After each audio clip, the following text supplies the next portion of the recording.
Near mint condition, the home of collected editions. And check out that eye. That's exactly what we want to see. Woo, look at that panel, baby. And that, as they say, is that.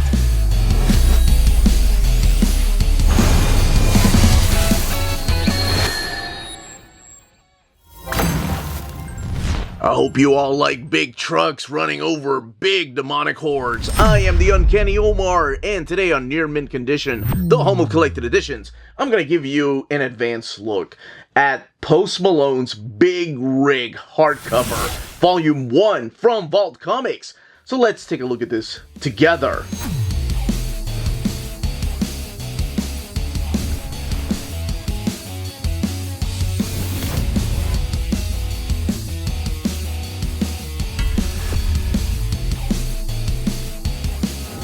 What we are looking at here today is the latest release from Vault in hardcover format. So a big thank you to the folks at Vault Comics for sending us copies of these books.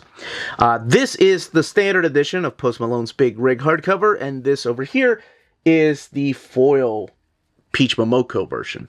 This one over here is drawn by Nathan Gooden. I do love the fact that the foil version kind of looks like something you would find in a mud flap of a truck.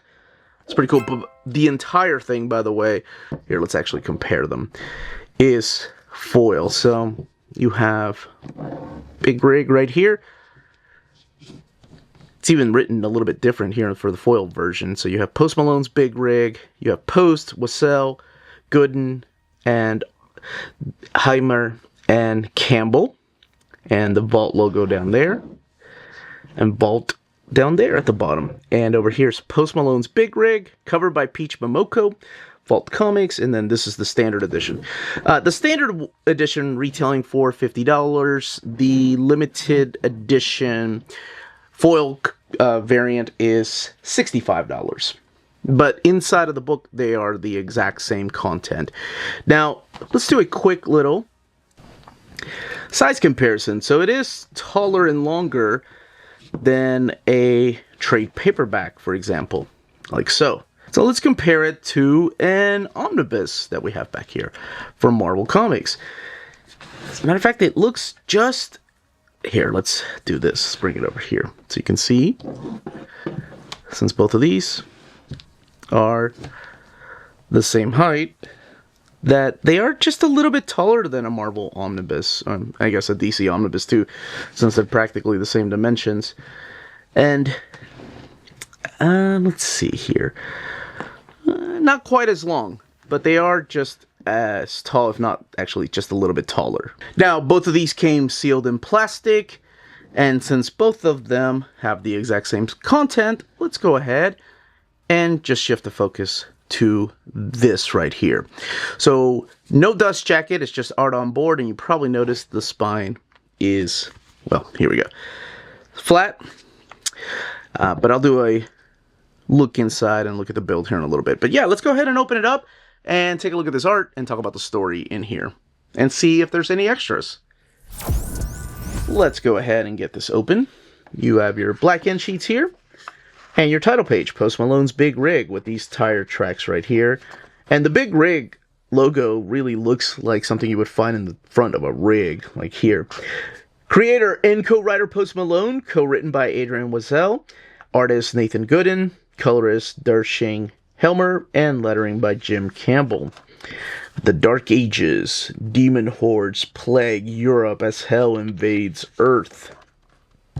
The Six Petals, a secret sect of the Knights Templar, are in desperate need of a holy weapon to drive back the Scourge. Boy, I love those play on words. This book does collect the first 7 issues of Big Rig, as well as the free comic book day. So consider it like 8 chapters, even though it's broken up into 7.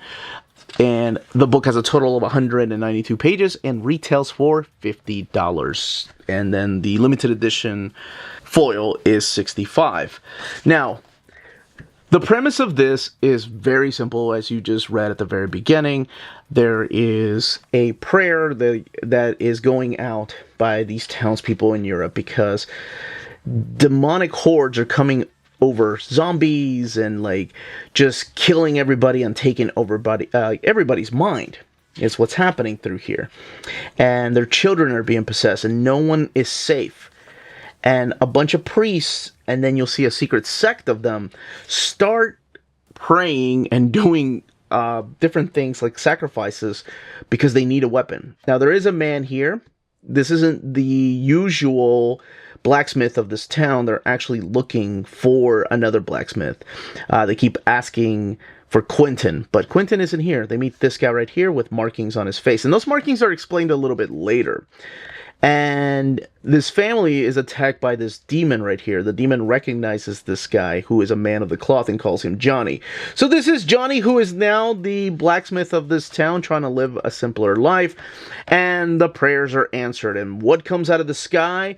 A huge, giant rig. So the colors that they're using here, the color palettes, are very, very few. But I love the use of red through here. Of course, they're going to use it sometimes with blood and then sometimes with other creative ways of using it. But what ends up happening is that Johnny ends up putting on this hat. He still has his hammer here when he was a blacksmith. And when he puts on this hat, it's like he goes full Super Saiyan. He hath become Trucker. So that's kind of like his superhero name. He becomes a truck driver named Trucker. And Trucker does exactly what you expect him to do. Running over a demonic horde. He gets to fight against one of these creatures right here. This one, I think this is no, this isn't the Leviathan yet. Now, you do see that in hell there is Lucifer's pool of souls, and this four-armed woman is there talking to her children, which are just crows, and sending them on missions. Now, at the very end of the first chapter, we get to meet two very important characters. One of them is Edda, right here, and the other one is Batu. Now, Edda and Batu come and help Trucker, or Johnny. I like to call him Trucker because it's just a cool superhero name to me. And she tells him that she comes from the north, and she has a Viking background. Her father was a Viking. Her grandmother was a witch, though, and she considers herself a witch. Trucker doesn't know what exactly to believe. He's a man of very little words, but she knows that he has lost something. Batu is more of the silent warrior type, but she also starts opening up to him. Now, this rig that came from the heavens, or came from somewhere, does come with weapons. You're going to see machine guns here. You're going to see grenades. You're going to see this awesome chainsaw. Will they get to use some of the stuff? I'm going to show you here in a second. And together they go out and fight off these demonic hordes. She has really important ties to the land. Like, she talks to the animals and they seem to understand her and talk back. While Batu is just, like I mentioned, a silent warrior. Less is known about her, and more you find out about the character of Edda and whether she's telling the truth or not, or maybe every time she tells the story she changes it. But yes, this is the kind of action you're going to see. They're going to be driving from village to village, from town to town, not really on a mission, but more so just believing what Edda says. And she uses these bones to talk to tell her where to go next. She gets she actually gets on the comm to talk to somebody, and when you find out who she's talking to, it's like, what is this book about? What is happening? And then eventually this four-armed woman does play a big role in all this. She will come, and maybe not. The big rig isn't the only truck you're going to see through here. And that's basically all I really want to say about this. I mean, the plot of this is pretty simple. You have this guy who is part of the Knights Templar, who has a sad history, and Edda knows what it is, and she starts to kind of call him out. And then you have a bunch of demonic hordes coming after her, and of course, Trucker and Batu, but they also end up helping a bunch of villagers out, and some of those villagers will end up helping them out. So the rig, where did it come from? How did he know how to drive it? How does he know what a key and ignition are? And what role exactly do Edda and Batu have to play in all this? And who is this four-armed woman? And is it truly that these creatures are coming from hell? Or, as Edda likes to state, is that maybe that's what Christians call this place, wherever they're coming from. And she doesn't think that's where they really come from. And what does this four-armed woman want with these characters? Does she want the rig? Does she want Johnny? Or does she want Batu or Etta? Now, I will say each of the books, each of the chapter breaks are broken up like this. It's a tire where you'll get end of chapter 4, and then you'll get the beginning of chapter 5 within the next page. And I'm pretty sure you could probably tell here there are no page number, but the book does have 192 pages. And then in the back, after the epilogue, is the bio on the creators. So there's really no extras. There's no sketchbook. There's no variant covers, and there were a lot of variant covers. There's not even cover covers, like the single issue covers that they had. These covers were not collected in here, not even in thumbnail size. So I don't know if they plan to do like a director's cut with more extras, but let's take a look at the build of this. This book does have sewn binding, and it's 192 pages, and it is printed in this thick glossy paper stock with very minimal bleed through, but there is just a little bit happening. And again, the color palette is very limited, using mainly just reds.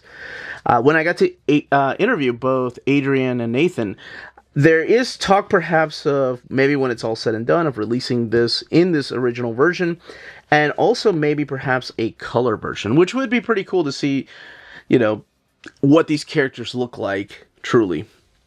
But I love this black and white art. The artwork is killer.